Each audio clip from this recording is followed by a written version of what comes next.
Welcome, folks, to Rock Bottom. Why are we going to Rock Bottom? Surprise! I'm back. Well, if you didn't read that long bit of text, because I kind of skipped it, sorry about that. We need to get a candy bar. And, we never actually go to the vending machine. We never actually take the journey to the vending machine. We just kind of assume that he goes to the vending machine.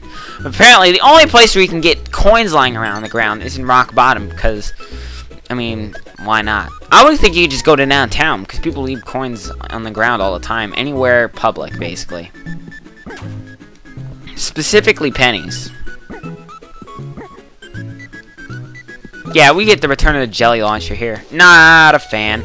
But luckily, in this level, all the platforms are flat, so there's not as many problems with it, like it was when it was first introduced. So, that's good. So, you never have any problem with hitting enemies like this. So, I like its use here.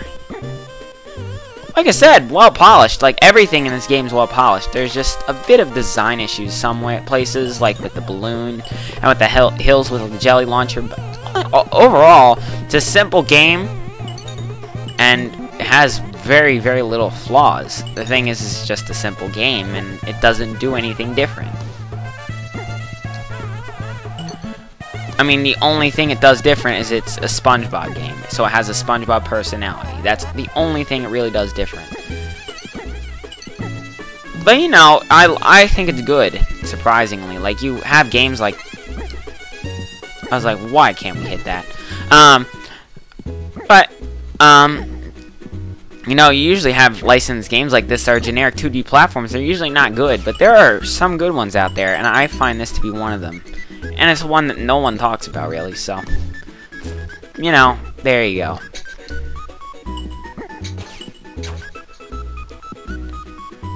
And that was not fun, but we got the coin anyway. Oh, this level. First off, Lonely Souls is not a location, just saying.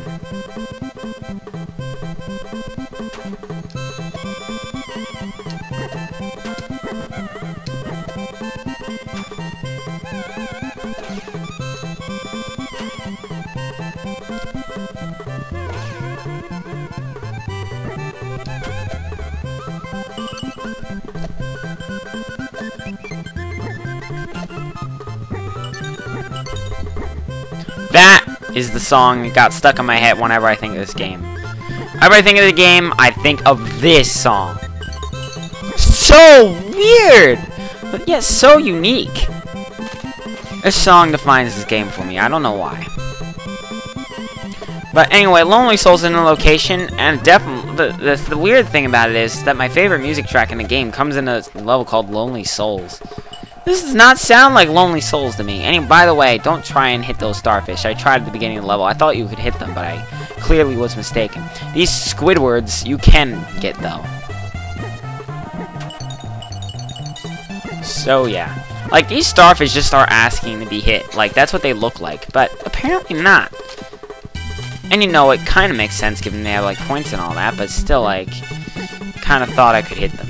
Kind of thought I could do that, but you know, whatever. So this is some of the, this is annoying. Like, all this area here apparently was completely unimportant. But whatever. It's fun.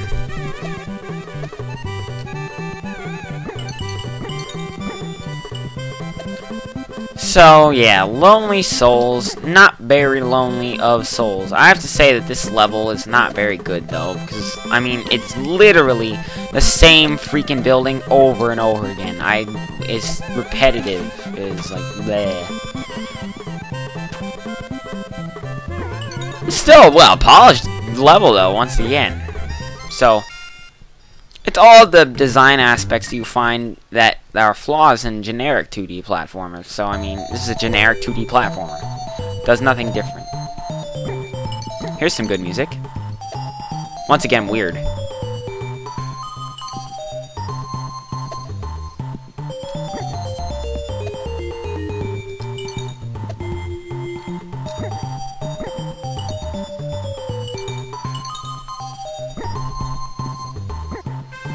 Okay, I said Lonely Souls was the hardest level in the game. I was utterly wrong. This and the level after this are the two hardest levels in the game. I can't remember which one's harder, because they both look very similar. Because you can't kill most of the enemies in these two levels. Fiery skull dudes you can't kill. Ghost guys you can't kill. So you just like I said, you're just gonna get hit, especially in this level. This level is the main culprit of that rule. That is that. Once again, it's these generic 2D platformer things. You know, you get hit, you fall back, and you fall into a pit. I mean, it's well polished though. All these like design flaws are design flaws you find in generic 2D platforms, but it's the most well polished 2D platformer that has that's generic and, you know, not unique, but it's the most polished one.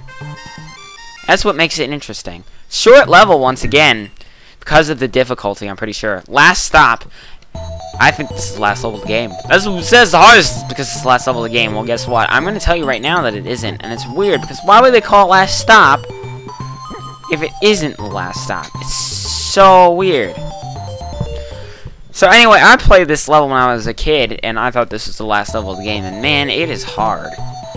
And you'll see what happens after this level that made me be like, what? But you'll see that it isn't what you may or may not think it is when you first see it, when we get there. Anyway, the weird thing about this level is that there's a lot of going down at some points, and you can just kind of skip a lot of the level. But the problem with it is that when you fall down, you don't really know where you're going to land, so you kind of have to rely on luck if you do that. Right here, we're going up, but some parts of the level you're going down, and you'll see. Luckily, we were right at the checkpoint, apparently.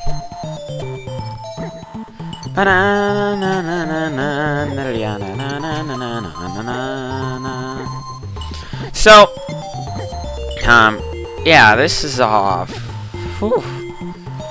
I mean, I've played through this game more times than I can remember because it's such a short game. So some of my favorite games I haven't played through as many times as I played this one because this is such just a breeze through game.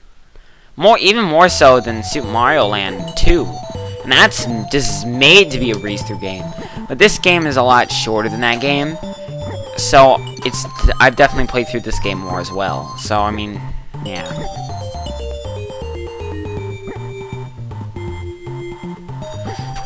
And I can take this lower route. I'm going to take the high route because I can. The only problem with that is you should take the lower route now that I remember, because the high route you kind of have to make an unpredictable jump at the end. But I keep dying, so can't really do that. Okay, we've got it now. We're gonna do this. I'm not even. Oh, I should kill you because you're gonna fly up. Oh man. Oh man. Let's do this. Come on. Come on. Come on. Come on. Come on. Come on. Urgh. Okay, we're almost at the end here. And now, we're actually going to get to the hardest boss in the game. So jump over that. We get the Flying Dutchman. And he's really hard. Now, when he appears, the key is to just hit him.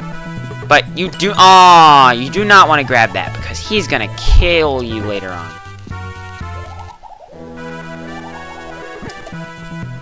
I'm just getting really lucky at this point. If you let him attack, if you let him attack, he's gonna kill you. Just saying.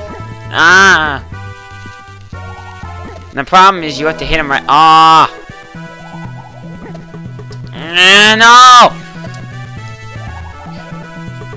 This is the boss where you just gonna get hit.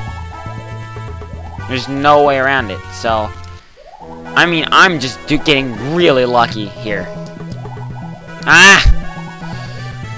I think the problem with it is that a lot of times when he appears, if you just jump a bit too early, he hasn't fully appeared yet, so you can't hit him. Like that.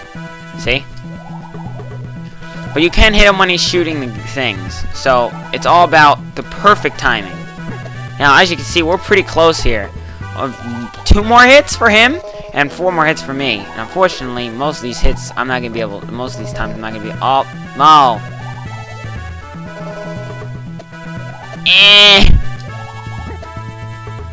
Come on. Come on. No! Yes! Oh! You have no idea. Jelly Fields. Jelly Fields? Jelly Fields. As you can see, this is what confused me as a kid. See, this is his last stop, so I was thinking, wait a minute, Jelly Fields?